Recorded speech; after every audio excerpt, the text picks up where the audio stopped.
Bitcoin चलो 5x हो सकता है हम्म। 2030 तक, यानी कि अगले 4 साल में 5x बिटकॉइन हो सकता है। इथेरियम कितना हो सकता है? देखो, इथेरियम को हम जनरली ऐसा देखते हैं, बिटकॉइन को गोल्ड की तरह हम्म, देखते हैं, इथेरियम को सिल्वर की सिल्वर की तरह तरह देखते हैं। देखते हैं।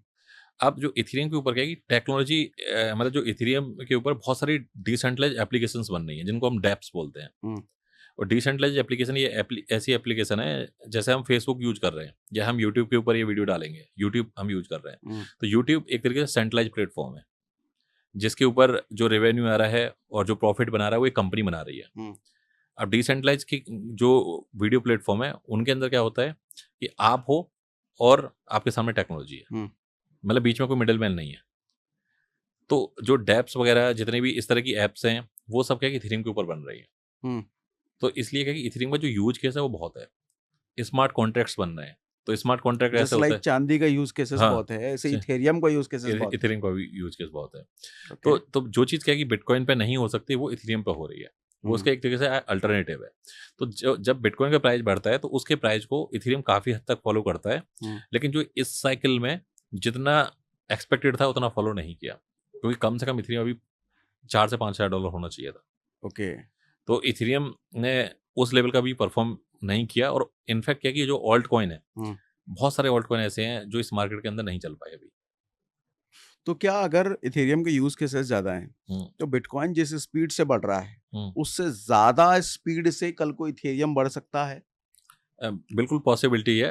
पास्ट में भी हमने ऐसा कई बार देखा है, हम्म, जहाँ पर बिटकॉइन का प्राइस एक लेवल के ऊपर स्टेबल हुआ हम्म, और लोग क्या कि प्रॉफिट बुक करते हैं। हम्म, प्रॉफिट बुक करने के बाद में वो सेकंड नंबर कॉइन के अंदर डालते हैं। हम्म, और जो बुल रन आता है उसके अंदर भी ऐसे ही होता है।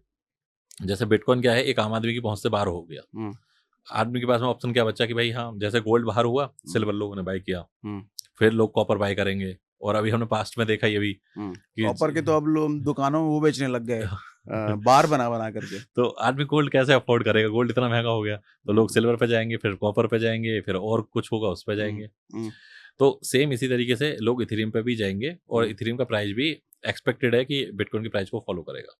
तो मतलब इसका मतलब ये निकल रहा है कि इथेरियम ज्यादा रिटर्न दे सकता है बिटकॉइन से? बिल्कुल दे सकता है। बिल्कुल दे सकता है। हाँ, बट लेकिन फिर भी पोर्टफोलियो कहेगी अपना जो मेजर एक्सपोजर है वो बिटकॉइन में रखो, क्योंकि बिटकॉइन अच्छा, की। किसी को अगर 10 साल के लिए इन्वेस्ट करना हो क्रिप्टो में, हम्म। हाईएस्ट रिटर्न पॉसिबिलिटी के लिए, हम्म। उसको बिटकॉइन में जाना चाहिए, इथेरियम में जाना चाहिए? देखो, इसके अंदर क्या है कि आपको पोर्टफोलियो डाइवर्सिफाई करना चाहिए। हुँ, मैं ये नहीं कहूंगा कि भाई आप सीधा खाली बिटकॉइन में लगा दो, जो हुँ, वॉरेन बफे वाली लाइन है कि आप सारे एग्स एक ही बाउल के अंदर पुट मत करो। हुँ, बिटकॉइन के अंदर ऐसा भी देखा है हमने, काफ़ी टाइम तक स्टेबल रहा, लेकिन ऑल्ट कॉइन बढ़ने लग गए। हुँ, और जैसे अभी हम मीम कॉइन का डिस्कस कर रहे थे, 1-1 लाख% तक भी बढ़ते हैं। हुँ, तो पोर्टफोलियो को अपने को एक स्मार्ट तरीके से एक डाइवर्सिफाई करो प्रॉपर तरीके से।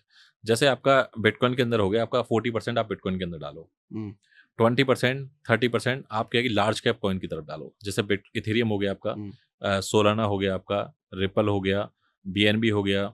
ये सब ऐसे प्रोजेक्ट हैं जिनके अंदर क्या है कि कुछ ना कुछ यूज केस है, हुँ, जो इंडस्ट्री की किसी प्रॉब्लम को सॉल्व कर रहे हैं। जैसे बाइनेंस का नेटवर्क टोकन है बीएनबी। हुँ, अगर आप बीएनबी को होल्ड करते हो, तो उनके पास में जो लिस्टिंग आती है, नए प्रोजेक्ट्स आते हैं जो उनके पर्टिकुलर लॉन्च पैड के ऊपर आते हैं, तो आपको वो कॉइन फ्री में मिलते हैं।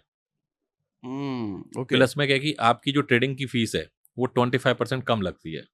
ठीक है। और कॉइन तो है ही आपका ही। अ, तो ऐसे बहुत सारे मतलब यूज केसेस हैं।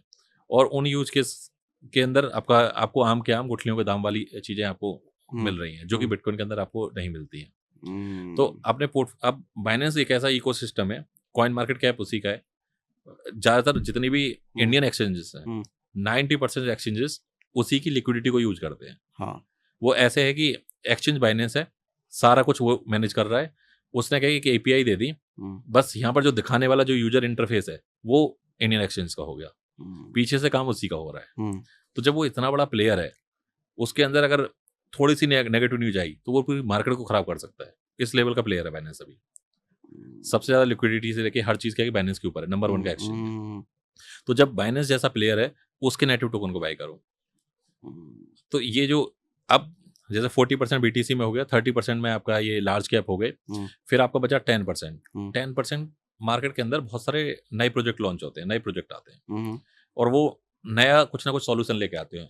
जैसे इथेरियम सिलो था, तो हुँ, उसका एक अल्टरनेटिव आ गया सोलाना। ठीक है। सोलाना इतना फास्ट है कि आपने ट्रांजेक्शन किया, खट से वो आपका ट्रांजेक्शन डन हो गया, और ठीक है। कम फीस के साथ में। हाँ, जो इथेरियम के साथ में क्या है, फीस बहुत लगती थी। हाँ। अभी वो फीस की प्रॉब्लम को सॉल्व कर रहे हैं, काफ़ी हद तक सॉल्व हो चुकी है। हुँ, लेकिन अल्टरनेटिव कुछ ना कुछ चाहिए था, तो उसका आ गया सोलाना। सोलाना ने काफ़ी अच्छे लेवल का काम किया। मुझे बहुत अच्छे से याद है, $1 का सोलाना हुआ करता था, और मैंने $1 के ऊपर उनकी प्रमोशनल वीडियो बनाई है। ओके। और 200 अभी अभी इसी की बात करूँ मैं, लास्ट ईयर की, लगभग $300 के आसपास तक उसका प्राइस गया है, 290 के आसपास तक, $1 का कॉइन। अभी $12 के आसपास का है। हाँ, तो और उससे पहले $8 के आसपास आया।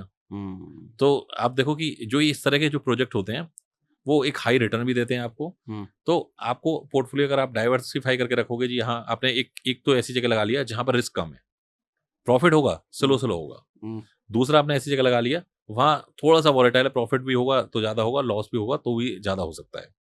फिर आपके आ गया, लास्ट कैटेगरी आपकी आ गई मीम कॉइन की और हुँ, फ्यूचर ट्रेड की। ठीक है। अगर आप बिगिनर हो तो फ्यूचर ट्रेड तो बिल्कुल अवॉइड करो, हुँ, उसको तो मतलब ही नहीं है। आपका 5% जो मीम कॉइन के अंदर है, वो ऐसा है कि डाल के भूल जाओ वाला ऐसा। अगर आपने 10 मीम कॉइन बाय करे, हुँ, एक मीम कॉइन भी चल गया, और हुँ, वो ऐसे 1,00,000% बढ़ गया, तो आपका ₹1 मान के चलो 1,00,000 बन गया। हुँ। एक मेरा ऐसे ही मैंने मीम कॉइन ₹1 से 1 लाख बन गया खट से। हाँ, हुँ, मैं ऐसे ही एक मीम कॉइन बाय किया था मैंने, शिबा इनू। हुँ, मैंने बस उसमें अगर मैं आईनर बताऊँ, ₹500 डाले होंगे, और मैं देख रहा हूँ मॉर्निंग में मैंने डाले हैं 48 आवर्स, क्योंकि ₹500 का ये है कि खो जाए, ठीक है, जो भी होगा देखा हुँ, जाएगा। हुँ। ₹7,49,000 उसके बन गए मेरे 48 आवर्स में। ₹500 से हाँ, ₹7,49,000 ₹500 48 आवर्स में बन गए। 48 आवर्स, ओके। क्योंकि इलॉन मस्क का ट्वीट आया, उसके बाद में वो कॉइन रुकने का नाम ही नहीं ले रहा। तो उसके बाद आपने क्या किया? वो पैसे निकाल लिए, रुके? नहीं, मैंने तो जैसे ही 749 देखा तो हुँ, तुरंत निकाल लिया, हुँ, और मुझे लगा 7,490 है। हुँ, जब मैंने उसका फ्रीक्वेंट डिजिट देखा, मैं कि पोर्टफोलियो की वैल्यू इतनी ज़्यादा कैसे हो गई? हुँ, तो meme coin is to risky, hmm. But आप उसके अंदर वही ये पैसा डालो कि जो आप बिल्कुल रेडी हो कि भाई गया तो गया।